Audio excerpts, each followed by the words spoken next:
In 2019, I worked as a delivery driver for a restaurant, but I won't say which one.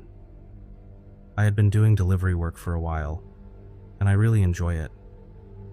I'm a very outgoing person, so I love driving around, meeting different people, and having quick chats when I dropped off food. But not everything was perfect. Since I'm a girl and had to deliver in some rough parts of the city, I had a few creepy experiences. But I thought I could handle myself, as nothing really bad had ever happened. But then one night, something happened that I still think about to this day. I worked the night shift from 4 p.m. to 10 p.m., and around 8 p.m. that night, a man placed an order. Nothing seemed strange at first. The directions were clear, and I drove to his house without any trouble. But when I got there, something felt off right away. The house looked old and kind of run down. I walked up to the door and knocked. After a few seconds, the door opened. The man stood there, but he didn't turn on any lights. He didn't say a single word. That's when I noticed the smell. It hit me hard. Something foul, like rotting garbage or something worse. Trying to stay polite, I held out the food and gave my usual line. "Here's your order, and could you please fill this out?" Talking about the tip and signature on the slip. But he just stared at me. No smile, no words, not even a nod. He didn't reach for the food or the paper.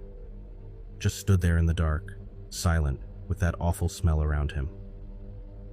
I didn't think too much about it and drove back to the restaurant. But just as I got there, another order showed up, going to the exact same house. He had ordered the same food again. Now maybe it was a mistake, or he forgot he already ordered. So I picked up the new food and drove back to his house. But everything was exactly the same. The house was still dark, no lights at all. That same awful smell was there again. And just like before, he didn't say a single word when I handed him the food. He didn't even look at me properly. This time I started to feel really uneasy.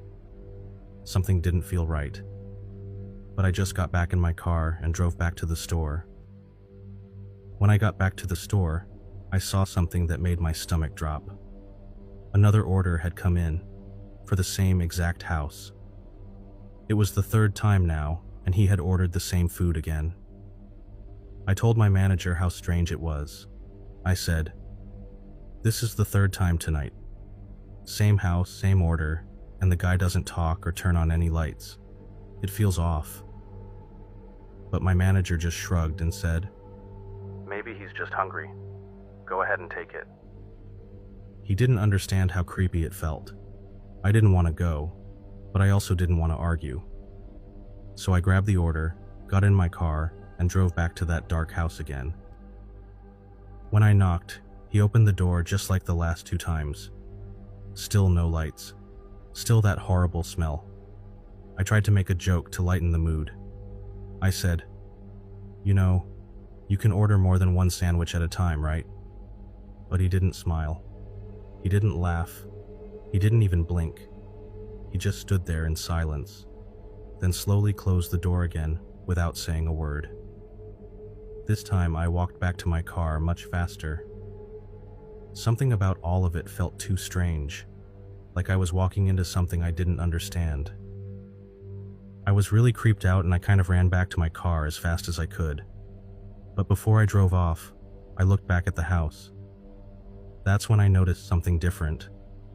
One of the windows had a light on now, and in the window, I saw someone standing there. I couldn't see their face or any clear features.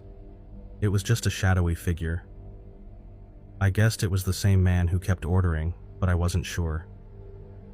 Even now, I still don't know who was standing there, or why. Just as I was about to start my car, my phone started ringing. It was my manager calling from the store. I answered, thinking he was just checking in, but his voice sounded different. He said, "Another order just came through." Then he paused for a second and said, Listen, don't take it and just leave. Something feels wrong. I think this might actually be dangerous. Now I knew I wasn't the only one who felt it. Right as the call ended, I looked up and I saw him. He was running toward my car from the house. For a second I couldn't move. I just sat there, frozen. My brain was screaming at me to go, but my body wouldn't listen. He was yelling something, but I couldn't understand what he was saying. I finally snapped out of it and hit the gas. I drove away as fast as I could. Later that night, we blocked him from ordering again. He kept calling the store over and over, but we didn't answer. Now to this day, I still don't know what he really wanted or what he was trying to do.